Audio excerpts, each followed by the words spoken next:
এরপরে আমরা আসব নাউন ক্লজ বা নমিনাল ক্লজ। যে ক্লজ নাউনের মতো কাজ করে, নাউন বিশেষ্য নাউনের মতো কাজ করে, তাকেই আমরা নাউন ক্লজ বলি। সাধারণত এই ক্লজ দ্যাট দিয়ে শুরু হয়। সাধারণত নাউন ক্লজ আমরা দ্যাট দিয়ে শুরু করি।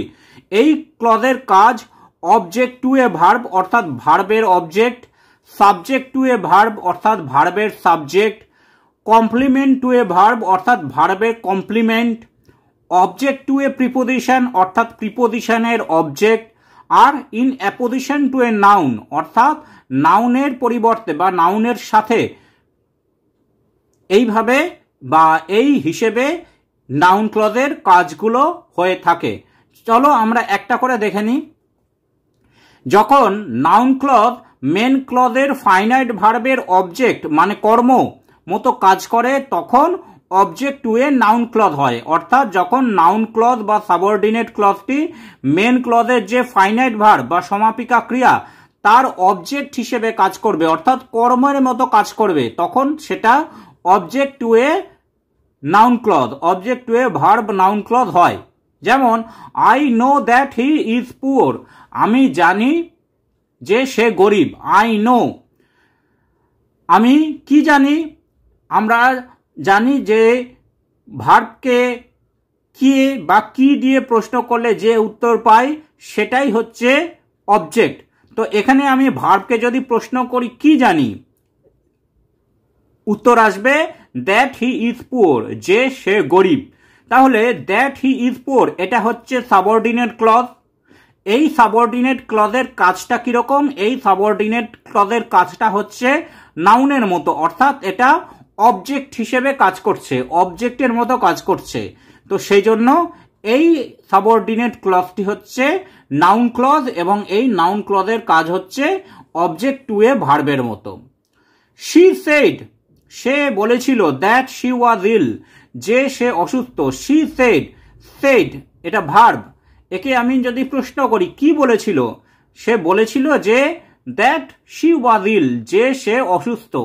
তাহলে যে সে অসুস্থ এই অংশটার কাজ কি হচ্ছে? এই অংশটার কাজ অনেকটা অবজেক্টের মতো হচ্ছে, যেহেতু আমি এই উত্তরটা অবজেক্টকে কি বা হোয়াট এই প্রশ্ন করে পাচ্ছি। তো সেই জন্য দ্যাট হি ইজ ইল এই সাবঅর্ডিনেট ক্লজ বা ডিপেন্ডেন্ট ক্লজটি কাজ হচ্ছে অবজেক্টের মতো। তো সেই জন্য এটা হচ্ছে object to a verb noun clause.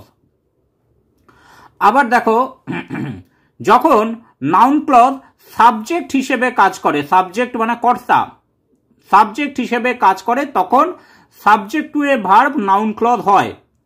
তখন নাউন ক্লজটিকে আমরা সাবজেক্ট টু এ ভার্ব বলবো। যেমন that he is honest is known to all, that he is honest, যে সে একজন সৎ এটা সবাই জানে। তাহলে দ্যাট হি ইজ অনেস্ট এটা সাবজেক্ট হিসেবে কাজ করছে, এই অংশটা বাক্যের সাবজেক্টের মতো কাজ করছে, যে সে সৎ এটা সবাই জানে।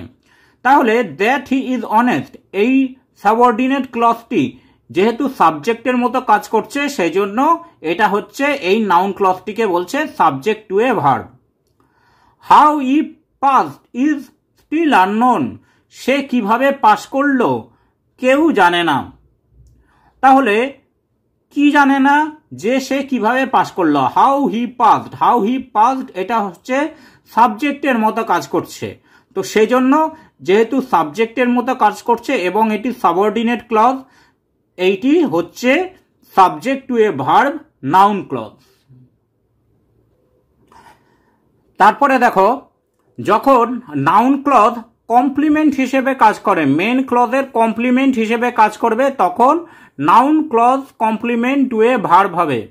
মেন ক্লজের যে ভার্ব তার কমপ্লিমেন্ট হিসেবে যখন নাউন ক্লজটি কাজ করবে তখন তাকে noun clause complement to a verb হয়।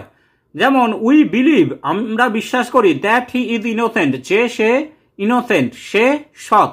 তাহলে হি ইজ ইনোসেন্ট সে নিরপরাধী বা সৎ, এই অংশটা কি? এই অংশটা হচ্ছে সাবঅর্ডিনেট ক্লজ। উই বিলিভ এটা হচ্ছে মেন ক্লজ। তাহলে উই বিলিভ এই মেন ক্লজের কমপ্লিমেন্ট হিসেবে কাজ করছে কে? কমপ্লিমেন্ট হিসেবে কাজ করছে সাবঅর্ডিনেট ক্লজটা, দ্যাট হি ইজ ইনোসেন্ট, যে সে নিরপরাধী।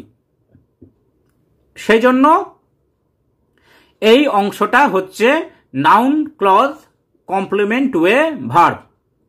কোন ভার্বের? বিলিভ। তেমনি life is what we make it, জীবন হচ্ছে যেমন আমরা এটাকে তৈরি করি। তাহলে লাইফ ইজ এটা হচ্ছে main clause, what we make it এটা হচ্ছে ডিপেন্ডেন্ট ক্লজ। তো হোয়াট উই মেক ইট যেমন এটাকে আমরা তৈরি করি, এটা কমপ্লিমেন্ট হিসেবে কাজ করছে কিসের? মেন ক্লজের যে ভার্ব ইজ সেই ভার্বের। সেই জন্য হোয়াট উই মেক ইট এটা হচ্ছে noun clause complement to a verb. আবার যখন নাউন ক্লজটি প্রিপোজিশনের অবজেক্ট হিসেবে ব্যবহৃত হয়, নাউন ক্লজটি মেন ক্লজের যে প্রিপোজিশন তার অবজেক্ট হিসেবে ব্যবহৃত হয়, তখন noun clause object to a preposition হয়। Listen to what he says, listen to, to হচ্ছে প্রিপোজিশন, ভালো করে শোনো যে তিনি কি বলছেন, হোয়াট হি সেজ। তাহলে লিসেনকে আমি যদি প্রশ্ন করি কি, তাহলে আমরা উত্তর পাবো হোয়াট হি সেজ, তিনি যা বলছেন। তাহলে এই অংশটা কিসের মতো কাজ করছে? অবজেক্টের মতো কাজ করছে। তো সেই জন্য এই অবজেক্টটি কিসের পরে আছে? টু প্রিপোজিশনের পরে আছে। তো সেই জন্য এই অংশটি noun clause object to a preposition. He was surprised at what I say, সে অবাক হয়ে গিয়েছিল যা আমি বলেছিলাম। হি ওয়াজ সারপ্রাইজড, সে অবাক হয়ে গিয়েছিল, এটা main clause. What I say, what I say আমি যা বলেছিলাম, এটা হচ্ছে ডিপেন্ডেন্ট ক্লজ। এবার এই ডিপেন্ডেন্ট ক্লজটা কিসের মতো কাজ করছে? সারপ্রাইজড। কিসে সারপ্রাইজ হয়ে গিয়েছিল? কেন সারপ্রাইজ হয়ে গিয়েছিল? আমি যা বলেছিলাম। তাহলে এই অংশটা অবজেক্টের মতো কাজ করছে এবং এই অংশটা কিসের ওপর পরে আছে? অ্যাট, অর্থাৎ প্রিপোজিশনের পরে আছে। He was surprised at what I say. তো সেই জন্য এই অংশটা হচ্ছে noun clause object to a preposition. আর যখন নাউনের পরিবর্তে ডিপেন্ডেন্ট ক্লজ বসে, তখন noun clause in apposition to a noun হয়। অর্থাৎ বাক্যে বা সেন্টেন্সে কোনো নাউনের পরিবর্তে, নাউন বা বিশেষের পরিবর্তে যখন কোনো ডিপেন্ডেন্ট ক্লজ বসানো হয়, তখন সেই ডিপেন্ডেন্ট ক্লজটিকে noun clause in apposition to a noun বলা হয়। এবার উদাহরণ দেখো, the news that he has lost is not true. তাহলে এখানে the news is not true, এইটি হচ্ছে, এই পার্টটুকু হচ্ছে main clause, the news is not true. আর ডিপেন্ডেন্ট ক্লজটি হচ্ছে দ্যাট হি হ্যাজ লস্ট, যে সে হারিয়ে গিয়েছিল। তাহলে দ্যাট হি হ্যাজ লস্ট এই অংশটুকু কি করছে? এই অংশটুকু সরাসরি যে নাউন নিউজ তার সাথে রিলেট করছে বা তার পরিবর্তে বসছে।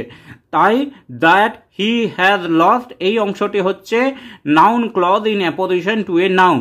তারপরে দেখো, the rumour that he is dishonest proved true, the rumour proved true এই অংশটি হচ্ছে main clause, the rumour proved true এটুকু হচ্ছে মেন ক্লজ।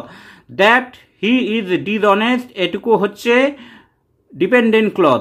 এবার দ্যাট হি ইজ ডিসঅনেস্ট এই কথাটি কোন নাউনকে বা ওয়ার্ডকে রিলেট করছে? রিউমার এই শব্দটাকে বা নাউনকে রিলেট করছে বা এর পরিবর্তে এখানে বসছে। তা সেই জন্য দ্যাট হি ইজ ডিসঅনেস্ট এই ডিপেন্ডেন্ট ক্লজটি হচ্ছে noun clause in apposition to a noun.